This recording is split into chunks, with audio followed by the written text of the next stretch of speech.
A topic I get asked about a lot is YouTube equipment. So today you're going to go on a little guided tour of my YouTube setup. Here we go. Hello and welcome back to another video. Now if you're new around here and looking to start a YouTube channel, grow your YouTube channel, or push your brand out there onto the second largest search engine on the internet, click subscribe and start creating. The grand illusion out there happens to be that YouTube setups are the most expensive things in the world, and that's one of the things that's stopping you from creating videos. Now, I'm here to tell you that that's a fallacy, and here's how I can help you. Now, as I've said many times, I've been on YouTube for around about 3-4 years now. So I started off with the very basics and then slowly added to it. So I'm going to show you what I've got and how you can add to what you currently have to slowly make your videos better. Now, before I start, I'd love to know what you use. Tell me, do you use a DSLR camera? Are you on a webcam? Do you use your laptop? What do you vlog with? What do you do your lighting with? Where do you take your videos? Where do you record your videos? Are you in a bedroom? Are you randomly out and about on a street? Or do you just use pictures and not put your face on camera? Please leave a comment down below. Now, when I started YouTube, all those many moons ago, I first started off with a compact camera. Now, this compact camera very quickly made me realise that the compact camera didn't have good lighting and didn't have good audio. But that's okay. What you do is you learn from your first few videos. In fact, you keep learning the more videos you make. That each video is a lesson that you can pick apart and try to improve on.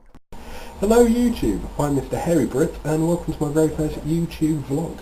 This has taken me close to 50 billion attempts and nearly 4 hours of dicking around to figure out how it works, so although it's absolutely appalling, I'm sorry that this is the best I'm going to do. So my first video was shaky, was tinny and was orange, and then I realised that I needed to make sure that I had reliable lighting, reliable audio and a stable camera. That is when I invested in a webcam, and as you can see from this footage, it's the small square one on the right hand side. This is a Microsoft Lifecam HD. It's a fairly basic webcam, it records up to 720p, and it's got fairly good audio. In fact, I still use that camera for my current audio. It taught me how to deal with white balance, it taught me how to deal with auto zoom, or in this case, I don't use auto zoom anymore because I found it really annoying. But you can turn it off or turn it on. If you want it to face track you, then fine. Slowly over time, as you can see in that video footage as well, I then upgraded to a Logitech C920. It took me about 6 to 12 months to upgrade to this. It's not that expensive if you find it on a deal.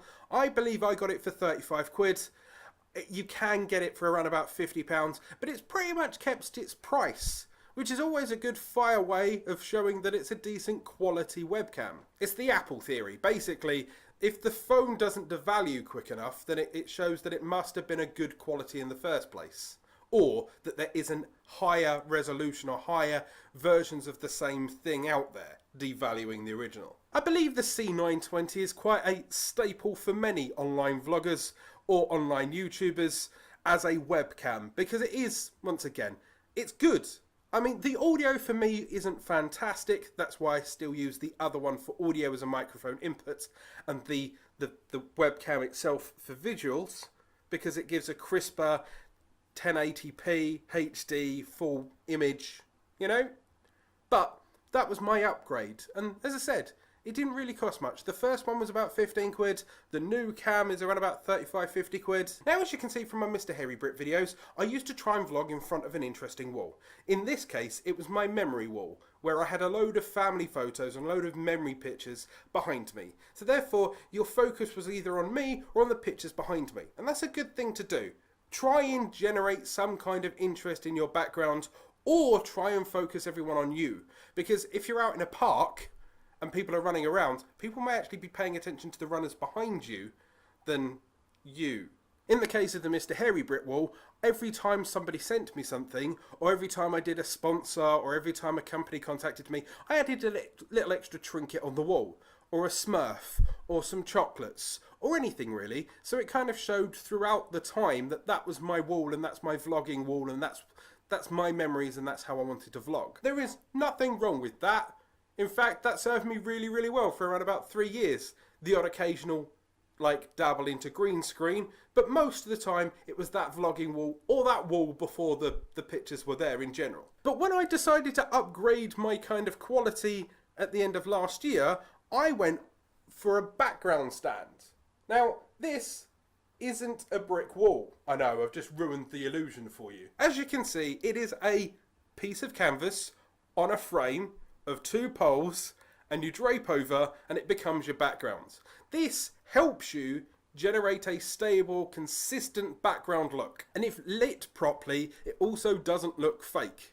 Or as fake as you have seen it on some people's vlogs. You know the ones I mean. Either the green screens fade at the bottom and it's crackly. I've done that bad thing. Or you can see it waving in the background or a really weird crease, right? In this case, I've got a stable background that I can always light properly. Of course, talking about lighting, one of the first upgrades after my webcam was a ring light.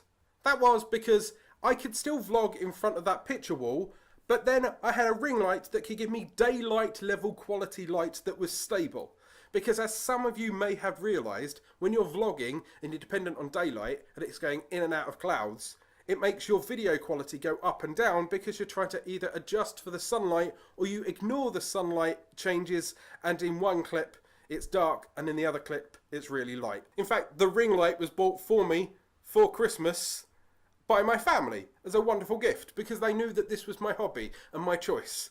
And in this case, the ring light, as far as I'm aware, is around about 25, 30, up to 50 quid, depending on the quality or where it's being shipped from. But a good quality ring light can pretty much be the basics for anyone. At the end of the day, as long as you go for the daylight quality light, because daylight light is white light, whilst lights in your living room are kind of orange, and that's what tinges the colour of your video. Many YouTube vloggers, beauty vloggers, Emma Blackery, for example, either uses just a ring light or a softbox.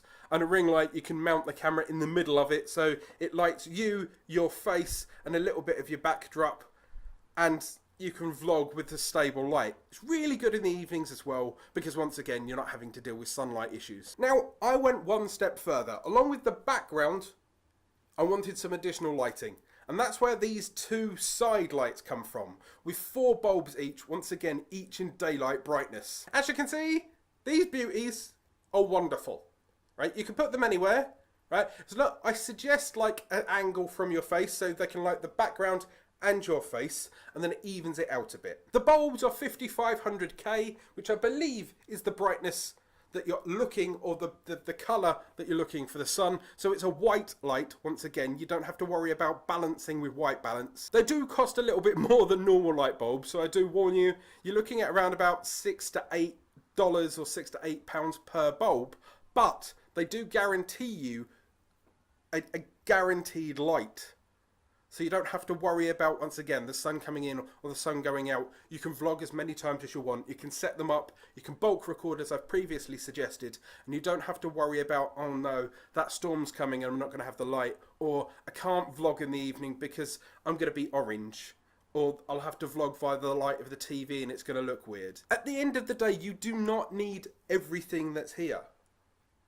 This is 3-4 years of me building up things. You start with your recording device, you focus on your audio, and you think about the content of your videos. Those are the 3 most important things. How it looks, how it sounds, and you. Because if you're not making content that people can see and hear, then it doesn't matter if it's lit, it doesn't matter if it's on a DSLR. At the end of the day, they need to make sure that they can hear you, they can see you, and you know what you're talking about. I personally just wanted to step it up a little bit, so therefore I always had this option, which I can set this up in 10-15 minutes. I push all of my sofa back. As you can see in the video, I don't even have a tripod for my laptop. And yes, I record from a laptop and a webcam. I don't have a DSLR. You don't need a DSLR. Don't get me wrong, at some point I'd love to get a DSLR, but you don't need to spend 5, 6, 7, 800 pounds on a camera when a webcam will do. But I wanted to invest in a mini studio, so I can set it up, I can bulk record 5, 6, 7 videos, I can then cut them up, chop them, edit them, move all my footage in, and I can publish it this way. At the end of the day, you don't need to break the bank to do your hobby. invest wisely. Make sure that they can see you, make sure they can hear you, and make sure that you're comfortable with what you are saying, and everything else will follow. Slowly over time, if you wish, invest in other things.